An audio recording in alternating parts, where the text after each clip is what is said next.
मेरे प्रिय बिहार वासियों, मैं डॉक्टर महेंद्र कुमार आपके सामने बिहार की बदली हुई राजनीतिक आर्थिक परिस्थितियों में आपके सामने कुछ रखना चाहता हूँ। बिहार राजनीति के क्षेत्र में आज भारत पे सबसे पहला राष्ट्र है, लेकिन आर्थिक मामले में सबसे पिछड़ा हुआ प्रदेश माना जाता है। यहाँ बेरोजगारी चरम सीमा पे है। महंगाई तो संपूर्ण देश में है, लेकिन यहाँ बेरोजगारी, नौजवानों की दशा, दुर्दशा, मनोदशा, आर्थिक दुर्दशा अत्यंत ही विचारणीय है। इन परिस्थितियों में बिहार के उर्वरक भूमि पे दो फूल खिले हैं। एक का नाम है तेजस्वी यादव और दूसरे का नाम है प्रशांत किशोर। नौजवानों के लिए ये दोनों एक आशा की किरण है और हमारे नौजवान जो आज तक बुजुर्गों के राजनीति के चंगुल में फंसे हुए थे, उनके चंगुल से निकालने के लिए ये दोनों लाल, बिहार के लाल आज आगे बढ़ रहे हैं सारी परेशानी और बाधाओं के बीच। बिहार की भूमि राजनीति के लिए सबसे ज्यादा उर्वरक रही है। इसका सबसे प्रचलित और प्रामाणिक उदाहरण आपके सामने है महात्मा गांधी का पश्चिम चंपारण से स्वतंत्रता की आंदोलन की लड़ाई की शुरुआत, जिसमें उन्होंने स्वतंत्रता की लड़ाई के साथ साथ आर्थिक विपन्नता, जिसमें सबसे ज्यादा किसान, छोटे छोटे किसान, वंचित समाज और नौजवान, इन लोगों को लेकर के गांधी ने स्वतंत्रता संग्राम का बिगुल फूका और यहाँ से भारत को आजादी तो दिलाई, लेकिन उनके मरने के बाद, उनकी हत्या के बाद इन नौजवानों का, छोटे छोटे किसानों का, वंचित समुदाय का जो सपना था वो अधूरा ही रह गया। इसके बाद जयप्रकाश नारायण जी आए, उन्होंने भी व्यवस्था परिवर्तन और संपूर्ण क्रांति की बात कही। उनके साथ भी विश्वविद्यालय से छात्र, नौजवान, किसान, छोटे मोटे किसान, व्यवसायी, वंचित समाज के सारे लोग उनके पीछे जुट गए। व्यवस्था परिवर्तन तो जरूर हुई, लेकिन संपूर्ण क्रांति का उनका जो सपना था वो आज भी अधूरा रह गया। संपूर्ण क्रांति का उनका सपना और गांधी का संपूर्ण आर्थिक स्वतंत्रता का सपना अधूरा आज भी है। और संपूर्ण बिहार के नौजवान, छोटे छोटे किसान, वंचित समाज के लोग, छोटे छोटे व्यापारी, छात्र और खेतिहर मजदूर या छोटे मोटे मजदूर, वो आज बहुत ही प्रताड़ित और बहुत ही विचित्र स्थिति से, आर्थिक विपन्नता की स्थिति से गुजर रहे हैं। सर पे राजनीति का टोपी पहना दिया जाता है, मगर पेट में जो भूख लगती है उसको मिटाने में वे सक्षम नहीं हो पाते। इसलिए ये सारे समाज जिनके बारे में मैंने चर्चा की, ये सब पीड़ित हैं और उन्हें सरकार से कोई विशेष मदद नहीं मिल पाई आज तक। उनका शोषण होते रहा, उनके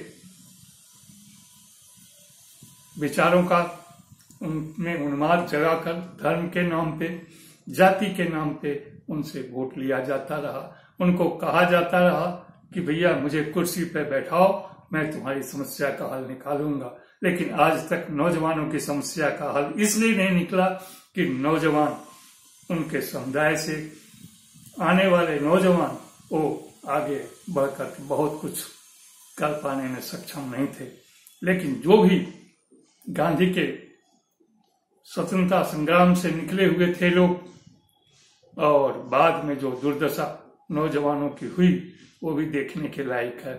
और जयप्रकाश नारायण के आंदोलन से निकले हुए दो लोग, जिसमें लालू प्रसाद यादव जी हैं और दूसरे नीतीश कुमार जी, इन लोगों का 32 वर्षों के शासन में जो नौजवानों के साथ स्थिति हुई, छोटे छोटे किसानों के साथ जो स्थिति हुई, वंचित समुदाय के साथ जो स्थिति हुई, हालांकि कुछ सामाजिक न्याय की बात इन लोगों ने उठाई, लेकिन बेरोजगारी की समस्या, व्यापारियों की समस्या, वंचित समुदाय की समस्या और छात्रों की समस्या आज वैसी की वैसी ही पड़ी हुई है। इन परिस्थितियों में आज फिर बिहार में राजनीतिक पायदान पे दो नौजवान आगे बढ़ रहे हैं, तेजस्वी यादव और प्रशांत किशोर। दोनों में एक अच्छी बात यह है कि समूचे समाज के सारे लोगों को लेकर चलने की बात करते हैं, सारे धर्म के लोगों को लेकर चलने की बात करते हैं। जबकि आज देश में और बिहार में जो परिस्थिति बनी हुई है, इसमें 3 विचारधाराएं हैं। एक गांधीवादी विचारधारा, दूसरा सावरकरवादी विचारधारा और तीसरा मार्क्सवादी विचारधारा, मतलब लेफ्टिस्ट, राइटिस्ट एंड सेंटरिस्ट फोर्सेस। इसी के पीछे सारी शक्तियां लगी हुई हैं। छोटे मोटे जो रीजनल पार्टीज हैं वही आगे पीछे लगे रहते हैं, जिनको जहां पे लाभ मिलता है, सत्ता का सुख मिलता है, उस तरफ दौड़ जाते हैं। लेकिन इन सारी दौड़ धूप में, राजनीतिक दौड़ धूप में हमारे नौजवान, हमारे किसान छोटे मोटे, हमारे वंचित समुदाय के लोग, छोटे मोटे व्यापारी, छात्र और हमारे जो सबसे ज्यादा स्वास्थ्य सेवाओं से पीड़ित जो लोग हैं, वो सारे लोग आज भी बहुत ज्यादा त्रस्त हैं। वो लोग आज इन 2 नौजवानों के ऊपर बहुत ही बड़ी आशा की दृष्टि से देख रहे हैं। तेजस्वी यादव ने हालांकि दिखा दिया है, वे स्वयं अंतरजातीय विवाह कर दिखा दिया बिहार के लोगों को कि देखो मैं सब जातियों की बात करता हूं, सब धर्म के लोगों को लेकर चलने की बात करता हूं। उन्होंने दिखा ही नहीं दिया, साबित करके दिखा दिया शादी करके। दूसरी बात, अभी कुछ दिन पहले मतलब 3 मई को जो पटना में परशुराम जयंती का आयोजन हुआ, उसमें परशुराम जयंती के नौजवान साथियों ने जिस ढंग से तेजस्वी यादव को अपने बापू सभागार में बुलाकर जिस ढंग से उन्हें सादर सम्मानित किया और आश्वासन दिया कि समाज के सारे वर्गों को लेकर एक साथ चलेंगे, हमारे यहाँ कोई भेदभाव नहीं होगा, सब लोग साथ चलेंगे, नए बिहार बनाएंगे। एक बहुत बड़ी चीज परशुराम जयंती वाले नौजवान लोग और तेजस्वी यादव दोनों मिलकर के बिहार के बारे में जो कल्पना की है, जो घोषणा की है, बहुत सराहनीय है। मैं उसकी बहुत ही ज्यादा सराहना करता हूं और इसी नक्शे कदम पे आगे बढ़ने की बात होनी चाहिए। जाति धर्म से ऊपर उठकर बिहार के विकास की बात होनी चाहिए। हालांकि प्रशांत किशोर, जो कि उनको कोई राजनीतिक विरासत नहीं मिली है, जबकि तेजस्वी यादव को राजनीतिक विरासत के रूप में मिली है, इन दोनों में फर्क है। प्रशांत किशोर अच्छे राजनीतिकार रहे हैं, राजनीति के क्षेत्र में बिहार के विकास के लिए अब आगे बढ़कर बिहार में रह करके एक अच्छी सोच रखते हैं। सही सोच, सही दिशा, सही राजनीतिक दिशा, सही राजनीतिक आर्थिक सोच और समाज के सारे लोगों को एक साथ चलने की बात प्रशांत किशोर करते हैं। इन परिस्थितियों में प्रशांत किशोर ने 3000 किलोमीटर यात्रा की बात की और लोगों से मिलकर के उनकी समस्या का हल निकालने की बात की। और अच्छा है कि वो सोचते हैं कि समाज के सारे लोगों के सोच के अनुसार, उनकी आवश्यकताओं के अनुसार, उनकी आर्थिक जो समस्या है उनको लेकर के उनके साथ बैठ करके एक नई चीज दी जाए, जिससे बिहार आज पिछड़ा ही नहीं, भारत के नक्शे पर सबसे उत्तम प्रदेश के रूप में उभरे। एक प्रशांत किशोर की सोच है, मैं उसकी भी सराहना करता हूं। लेकिन एक चीज मैंने देखा कि जब तेजस्वी यादव ने जनसंख्या जातिगत जनगणना की बात जब की तो 1000 किलोमीटर पद यात्रा की बात की, मतलब कि पटना से दिल्ली तो 1000 किलोमीटर है। लेकिन बीच में ही वे बुजुर्गों की राजनीति के जाल में फंसकर अपनी पदयात्रा को रोक दिया। हालांकि उस पदयात्रा को प्रारंभ करते तो अपने पिताजी लालू यादव जी की तरह वे सांप्रदायिक ताकतों के बीच जरूर घिरते, जैसे लालू यादव जी ने अपने समय में लाल कृष्ण आडवाणी जी का रथ रोककर एक सर्वोपरि नेता के रूप में उभरे, लेकिन जातीय दलदल में आकर के वो भी फंस के रह गए और बिहार का कोई विकास नहीं हो सका। वैसे ही आगे बढ़ करके इन्होंने नीतीश कुमार जी ने उनसे सत्ता का हस्तांतरण तो हो गया उनके साथ, लेकिन नीतीश कुमार ने जो किया बिहार के साथ उसको मैं 7 बिंदुओं पे आपके सामने रखना चाहूंगा। पहला है सड़क, जिसके बारे में वो बताते हैं सड़क, शिक्षा, रोजगार, व्यापार, कानून व्यवस्था, बिजली, जल, बाढ़ आदि की जो समस्याएं और इनके समाधान के लिए जो बड़े तर्क देकर के नीतीश कुमार जी आज आपके सामने रखते हैं, उसमें थोड़ी बहुत तो सच्चाई नजर आती है, लेकिन अधिकतर मामलों में वो जरूरत से ज्यादा ही वो सच्चाई को दबा देने की कोशिश करते हैं। इस परिस्थिति में बिहार आज आर्थिक रूप से नौजवानों के लिए एक शरण स्थली बना हुआ है। नौजवान भाग जाते हैं, माइग्रेट करते हैं दूसरे प्रदेशों में और वहां पे अच्छी कमाई कर लेते हैं, लेकिन बिहार में रोजगार का न साधन है न रोजगार का अवसर है। जो रोजगार के अवसर आते भी हैं, जो पढ़े लिखे हुए बुद्धिमान इंटेलिजेंट हमारे छात्र हैं, हमारे नौजवान हैं, जो बहुत ही अच्छा करते हैं यूपीएससी के एग्जाम में, बीपीएससी के एग्जाम में और देश के विभिन्न राज्यों में बहुत अच्छा ही परफॉर्मेंस करते हैं। हमारे छोटे मोटे व्यापारी दूसरे राज्य में जाकर बहुत अच्छा कार्य करते हैं। वो व्यापारियों के लिए बिहार में 15-16 साल में क्या किया नीतीश कुमार जी ने, ये स्पष्ट करना ही चाहिए। और उसको मैं 7 बिंदुओं पे जो मैं बताया हूं, एक एक पे संक्षिप्त रूप में मैं कुछ बताऊंगा, लेकिन उसके पहले मैं बताना चाहूंगा कि नीतीश कुमार जी और भाजपा की जो सरकार चली, जिसमें दिखाया गया कि बिहार का विकास 11% हो गया, जबकि कोरोना के पीरियड में ये विकास दर -4% में था।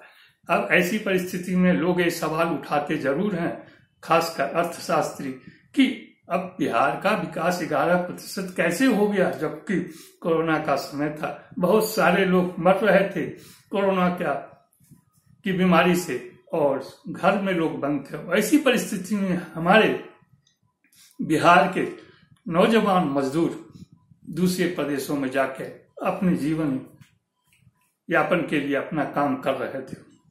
इन परिस्थितियों में जब 11% ग्रोथ की बात उठती है, तो मैं एक ही चीज बताता हूं कि ये जो ग्रोथ जो दिखाया गया है वो सप्लाई साइड ड्राइवन ग्रोथ है, एक डिमांड साइड ड्राइवन ग्रोथ नहीं है। डिमांड साइड ड्राइवन ग्रोथ का मतलब होता है कि जनता के तरफ से मांगी गई सेवाओं और चीजों को अगर सरकार उपलब्ध कराती है तो उसका विकास अलग होता है। और सप्लाई साइड ड्राइवन ग्रोथ का मतलब ये होता है कि सरकार अपनी ही इच्छा से, अपनी मर्जी से खर्च करती है और वो भी कर्ज लेके खर्च करती है, तो उसका अगर कॉस्ट बेनिफिट एनालिसिस किया जाए तो निगेटिव में आता है। लेकिन 11% ग्रोथ दिखाया जाता है, उसके बावजूद भी इस सरकार ने हमेशा मांग की है सेंटर से कि हमें विशेष राज्य का दर्जा दिया जाए। क्यों विशेष राज्य का दर्जा दिया जाए? विशेष राज्य के दर्जा देने से क्या बिहार का विकास हो जाएगा? 15 सालों में आपने जो विकास किया है उसके ऊपर नीति आयोग ने जो टिप्पणी की है कि बिहार सबसे पिछड़ा हुआ राज्य है, इसमें कहीं कोई संदेह नहीं।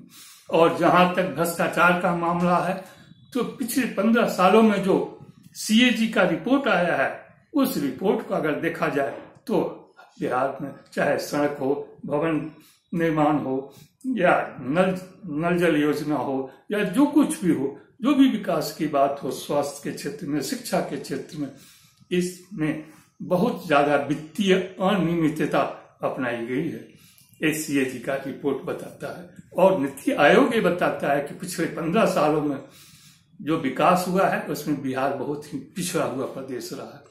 ऐसी परिस्थिति में अगर सड़क की बात करें तो सड़क तो अच्छी कुछ दिखाई देती है, गड्ढे पहले थे अब गड्ढे भर गए हैं, लेकिन उस सड़क पे गाड़ियां कैसे चलेंगी? उस सड़क पे 4 व्हीलर हो 3 व्हीलर हो, उसमें तो पेट्रोल और डीजल लगता है जो कितनी महंगी हो गई है। ऐसी परिस्थिति में उन सड़कों पे सामान या पैसेंजर को ले जाने में जो cost of production, cost of passengers होता है बहुत ज्यादा है। लेकिन हमारे बिहार के लोगों का क्रय शक्ति बहुत ही कम हो गई है। एक तो की महंगाई, दूसरा पेट्रोल का खर्च, तीसरा राजनीति के दलदल में फंसा हुआ बिहार और नौजवान आर्थिक बदहाली के दौर से गुजर रहा है, जहां पे यहाँ के नौजवान दूसरे प्रदेशों में जाकर के रोजी रोजगार तो पा लेते हैं, लेकिन बिहार में आज तक रोजी रोजगार के लिए उनको कोई सुविधा नहीं प्रदान की गई। अगर यहाँ पे बताया जाए कि बिहार में प्रतिशत 57% नौजवान माइग्रेटरी वर्ड के रूप में दूसरे प्रदेशों में जाकर के चाणक दाना चुगते हैं और फिर आकर के अपने घर में बिहार में आकर के बसते हैं। हर साल यही स्थिति है, हर साल बाढ़ की स्थिति आती है, खासकर कोसी के क्षेत्र में। उसके लिए केंद्र पैसा देती है, लेकिन बिहार सरकार ने आज तक कोई परमानेंट व्यवस्था नहीं की कि बाढ़ के समस्या से कैसे निपटा जाए। पटना जैसे, बिहार की राजधानी पटना जैसे शहर में हर साल नाली बनते हैं, नाली की उड़ाही होती है, नए नए नाले बनते हैं, फिर भी पटना हमेशा डूबा रहता है, हर साल बरसात के समय में डूबा रहता है। एक बिहार की स्थिति है। जहां तक कानून व्यवस्था की बात करें तो हर प्रतिदिन बिहार में कहीं न कहीं बड़े शहर में, छोटे शहरों में देखा जाता है व्यापारियों की हत्या कर दी गई, दिन दहाड़े सड़क पे हत्या कर दी गई, जहां के तहां लोगों को उठा लिया जाता है। किडनैपिंग का सिलसिला, ये जंगल राज नहीं है तो और क्या है। इन परिस्थितियों में आज हम देखें तो सड़क की बात तो कर ली मैंने, जहां पे कॉस्ट बेनिफिट एनालिसिस अगर किया जाए तो निगेटिव में आता है, इसलिए कि इनकी रोड की क्वालिटी, रोड की मोबिलिटी, रोड का जो है सो कॉस्ट बेनिफिट एनालिसिस देखने पर सारा निगेटिव में आता है। उसी ढंग से नल जल योजना की बात करें तो मैंने कुछ दिन पहले इंडियन एक्सप्रेस में देखा था कि नल जल योजना में जो घोटाला हुआ है, जो वित्तीय अनियमितता हुई, उसका उजागर उन्होंने किया था। आगे अगर हम बिजली की बात करते हैं, जो सरकार कह रही है कि बिजली हर घर पहुंचा दिया गया, लेकिन उस बिजली का क्या उपयोगिता है, जबकि यहाँ पे उद्योग धंधे आज भी नहीं फल रहे हैं, आज भी नहीं आगे बढ़ रहे हैं, आज भी बिहार कृषि प्रधान ही राज्य के रूप में जाना जाता है। ऐसी परिस्थिति में कर्ज लेकर के सड़क बनाना, कर्ज लेकर के नल जल योजना को आगे बढ़ाना, कर्ज लेकर के आपको स्वास्थ्य की सुविधाएं प्रदान करना, कर्ज लेकर के आप जो है सो अन्य कार्यों को आप करते हैं, तो इसमें रिटर्न क्या मिल रहा है, कॉस्ट बेनिफिट एनालिसिस भी होता है। तो सरकार पर भी समझना चाहिए कि आप जो कर्ज ले रहे हैं आगे आने वाली पीढ़ी को इसको चुकाना ही पड़ेगा, और विकास दर जो सप्लाई साइड ड्राइवन ग्रोथ से दिखाते हैं वो रियल नहीं है, जनता के हित में नहीं है। जनता बहुत गरीब हो चुकी है, जनता बदहाली से गुजर रही है, आर्थिक बदहाली बेहिसाब है, और आर्थिक असमानता बिहार में देखा जाए तो बहुत ज्यादा है। इसलिए कि जो विकास पे जो खर्च 100% होते हैं, उसमें से 40 से 45% अनियमितता, वित्तीय अनियमितता होती है उसमें। अब ऐसी स्थिति में 55 से 60% जो वित्तीय साधन है उसका उपयोग होता है, उसमें क्या विकास होगा, क्या क्वालिटी की बात होगी, क्या कॉस्ट बेनिफिट एनालिसिस की बात होगी, सोचने की बात है। लेकिन सबसे बड़ी चीज तो मैं आपके सामने रखने जा रहा हूं, आप सारे लोग देख रहे हैं बिहार में प्रशांत किशोर काफी दिनों से बैठे हुए हैं, बिहार की दुर्दशा से काफी पीड़ित हैं। पैसे तो उन्होंने कमा लिया है, वो स्ट्रेटेजिस्ट हैं पॉलिटिकल, लेकिन बिहार के रहने वाले हैं, उनको दर्द है बिहार से, इसलिए वो भी वहां पे जुड़ करके और लोगों के विचार समझ रहे हैं, लोगों से विचार विमर्श कर रहे हैं और उनकी समस्या का हल निकालने के लिए आगे प्लान भी बना रहे हैं। वो अपना 3000 किलोमीटर की यात्रा तो कर रहे हैं, लेकिन तेजस्वी यादव जो 1000 किलोमीटर की यात्रा किए, वो पटना से दिल्ली की यात्रा करने की बात की, और बीच में ही राजनीतिक दलदल में फंसकर वो पंचर हो चुका उनका प्लान। एक पंचर हुआ इसलिए क्योंकि वे सोच उनकी अच्छी थी, लेकिन बुजुर्गों के जाल में फंस करके वो उनका प्लान चौपट हो गया।